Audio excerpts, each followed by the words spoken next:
Everest मेरी शिखर यात्रा। बछेंद्री पाल की कहानी है इसमें। प्रस्तुत पाठ में एवरेस्ट पर चढ़ने का रोमांचकारी वर्णन किया गया है। प्रस्तुत यात्रा वृत्तांत बछेंद्री पाल द्वारा लिखा हुआ है। ठीक है, एवरेस्ट मेरी शिखर यात्रा। ठीक, अब इसको पढ़ने के लिए हमने एक कंसेप्ट मैप का सहारा लिया है ताकि आप आसानी से इसको समझ सकें। ठीक है, जिसको हमने इसको कई भागों में बांटा है। जैसे पात्र परिचय, इसमें पात्र कौन कौन है, कैरेक्टर्स, कैंपों की संख्या एवं उनका उपयोग। ठीक, कैंप लगाए गए तो किसी न किसी कारण से लगाए होंगे। बछेंद्री पाल की चारित्रिक विशेषताएं, यानी उनका स्वभाव कैसा था, ये बताया गया है।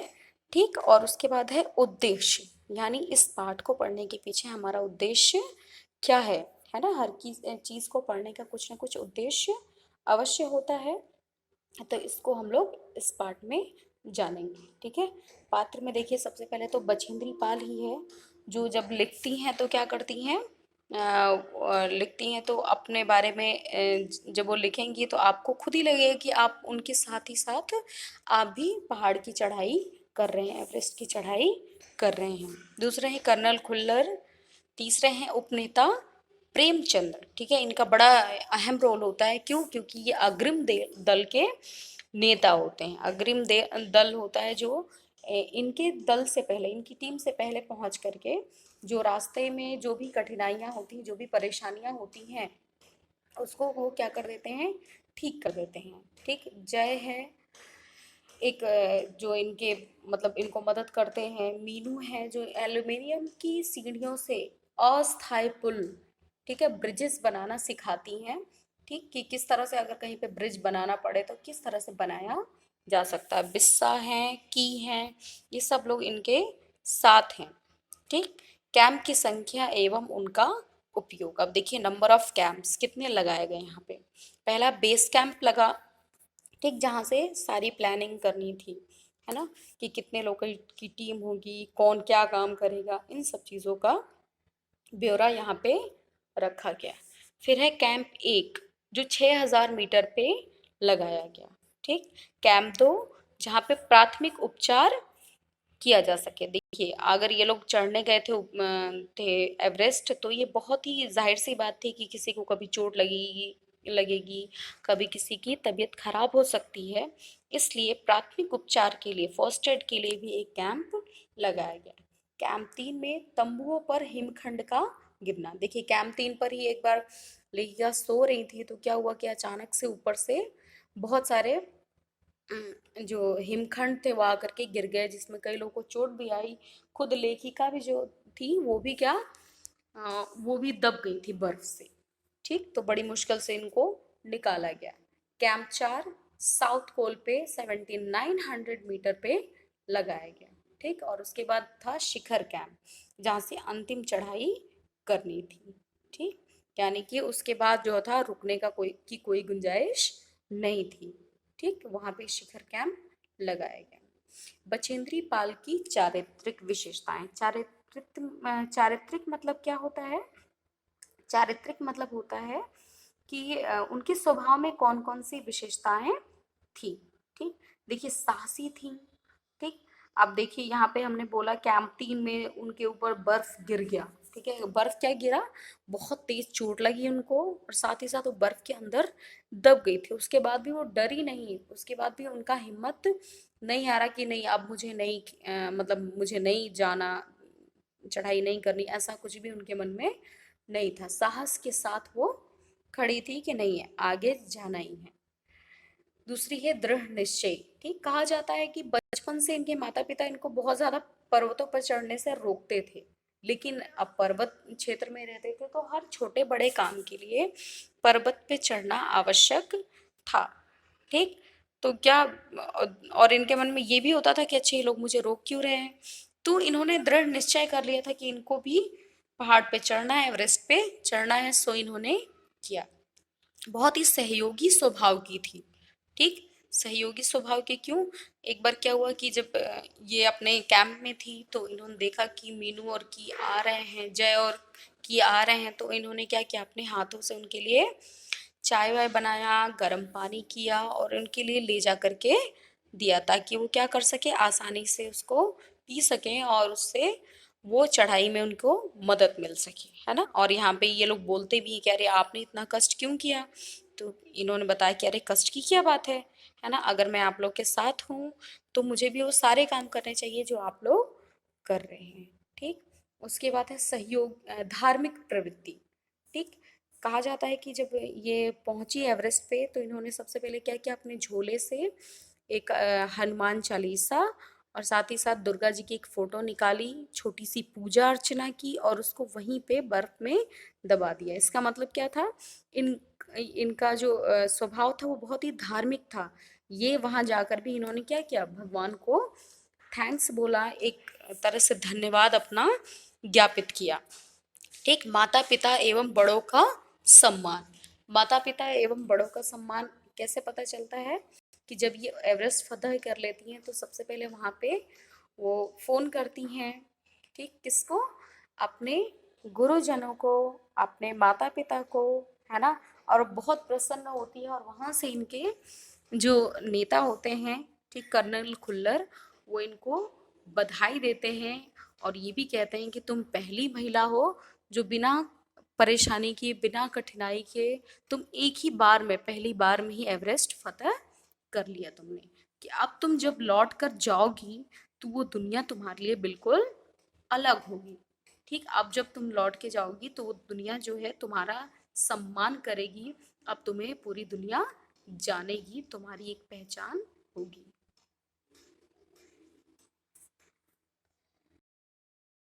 शिखर पे पहुंचने के बाद बछेंद्री पाल सबसे पहले फ़ोन से अपने जो नेता थे उनसे बात करती है और माता पिता से भी बात करती है। इससे पता चलता है कि वो उनका माता पिता एवं बड़ों के प्रति समर्पण था और सम्मान की भावना थी। ठीक। वो बहुत ही कर्मनिष्ठ थी, यानी कि जो चीज़ ठान लेती थी, जो कर्म करने की सोचती थी, उसको पक्का करती थी। ठीक।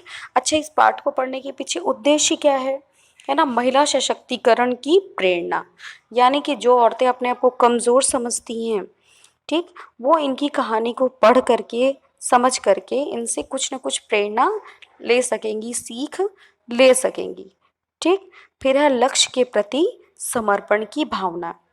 देखिए, हम आप सब लोग बहुत सारे लक्ष्य बनाते हैं अपने जीवन में, है ना, लेकिन थोड़े दिन कुछ उसमें काम करते हैं और उसके बाद ये मान लेते हैं कि नहीं, हमारे बस की बात नहीं है, ये तो बहुत मुश्किल है ना, और हम उसको छोड़ देते हैं। लेकिन यहाँ पे देखिए, जब आप पाठ को पढ़ेंगे तो आपको पता चलेगा कि आए दिन, हर दूसरे तीसरे दिन किसी न किसी की मृत्यु की खबर मिलती है, किसी के चोट लगने की खबर मिलती है। लेकिन इन सब के बावजूद भी बछेंद्री पाल घबराई नहीं, डरी नहीं, बल्कि इनका एक ही लक्ष्य था कि इनको एवरेस्ट फतह करना है और इन्होंने किया है। आप सभी जानते होंगे कि बछेंद्री पाल जो थी वो अपने भारत देश की सबसे प्रथम महिला थी जिसने एवरेस्ट को फतह किया था। ठीक है। इसमें हम बहुत सारे व्याकरण के नियमों को भी समझेंगे, है ना। श्रवण वाचन, देखिए, आप देखिए, आप सुन रहे हैं तो क्या हुआ, श्रवण कौशल आपका बढ़ रहा है ना। और इस पे हम चर्चा परिचर्चा अगर कक्षा में करेंगे तो क्या होगा, वाचन होगा, पठन लेखन सीखेंगे। ठीक है। विराम चिन्हों का प्रयोग, क्योंकि बहुत सारी जगह जो है थोड़ा डायलॉग फॉर्म में लिखा हुआ है, संवाद फॉर्म में, तो वहाँ पे हम विराम चिन्हों को भी सीख सकेंगे, वर्ण विच्छेद का भी अभ्यास कर सकेंगे। ठीक है।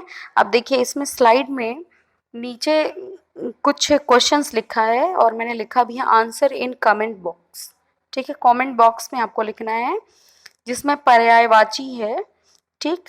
बर्फ का पर्यायवाची लिखना है, सबका एक एक ही पर्यायवाची आपको लिखना है, दो दो तीन तीन नहीं लिखना है। ठीक है।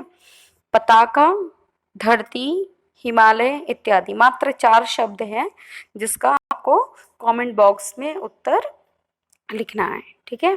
गृह कार्य में देखिए, जिस प्रकार से बछेंद्री पाल ने अपने जीवन में साहसिक कार्य किया है, आप भी अपने जीवन में अब तक के, ठीक है, अब तक ये तो होगा नहीं कि आपने भी एवरेस्ट चढ़ा हो या कुछ ऐसा किया हो, लेकिन अब तक में जो भी आपको लगता है कि आपने बहुत साहसिक काम किया है, मतलब मान लो एक कुत्ते को भी भगाया है बहुत दिलेरी से, तो वो भी आप लिख सकते हैं। ठीक है।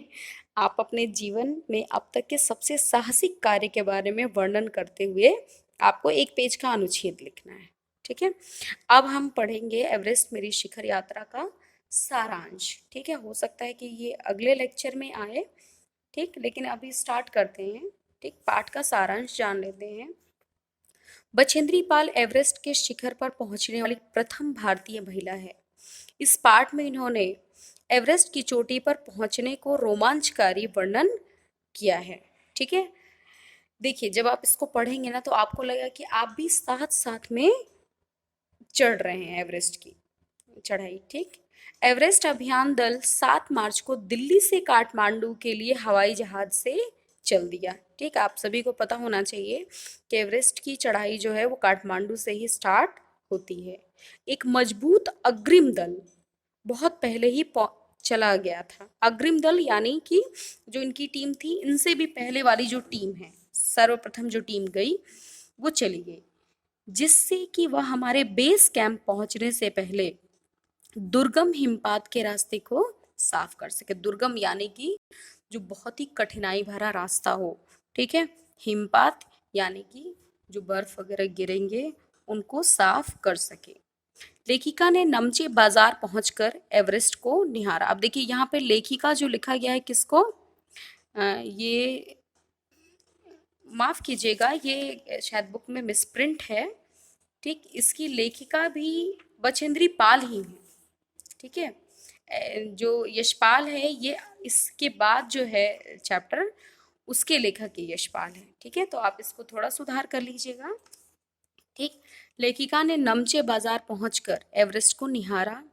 इस स्थान को सागर माथा भी कहते हैं। सागर माथा क्यों, देखिए कोई भी हम हाइट नापते हैं तो सी लेवल से नापते हैं। ठीक है, और सी के ऊपर, ठीक, अब जो हिमालय है, ठीक, वो कैसा दिखता है, एवरेस्ट जो है वो बिल्कुल मुकुट की तरह दिखता है ना, तो इसलिए उसको सागर माथा कहा गया। अधिकतर शेरपा यहीं रहते हैं। ठीक, शेरपा क्या होते हैं, शेरपा कूली वगैरह होते हैं। ठीक है, लेखिका ने एवरेस्ट का एक बड़ा भारी बर्फ का फूल देखा। ठीक, एवरेस्ट पर एक बड़ा भारी बर्फ का फूल देखा। पता चला कि जब पर्वत शिखर पर 150 किलोमीटर से अधिक की गति से हवाएं चलती हैं, यानी बहुत तेज, तो सूखी बर्फ के उड़ने से यह फूल सा बन जाता है। ठीक है, यानी इतनी ज्यादा बर्फ उड़ती रहती है कि उड़ करके जब वो आसमान में ऐसे स्प्रेड होती रहती है ना, तो दूर से देखकर ऐसा लगता है कि कोई बहुत बड़ा सा फूल है। बर्फ का यह ध्वज 10 किलोमीटर से भी लंबा हो सकता था। बाप रे, इतना लंबा हो सकता था। शिखर पर चढ़ने वालों की इन चुनौतियों का सामना करना पड़ता था। ठीक है, शिखर पर चढ़ना इतना आसान नहीं है। लेखिका को डर लगा, किंतु फिर भी वह चुनौती का सामना करना चाहती थी। उसे वो सारी चीजें देखनी थी और जाननी थी। ठीक है, अभी वीडियो बहुत लंबा हो सकता है, इसलिए बाकी की जो भी चीजें हैं हम नेक्स्ट लेक्चर में पढ़ेंगे। ठीक है, और समझ में आया ये नहीं है पक्का बताइएगा, क्वेश्चंस के आंसर जरूर दीजिएगा। ठीक, जो गृह कार्य है वो आप अपने कॉपी में लिखेंगे। ठीक, धन्यवाद।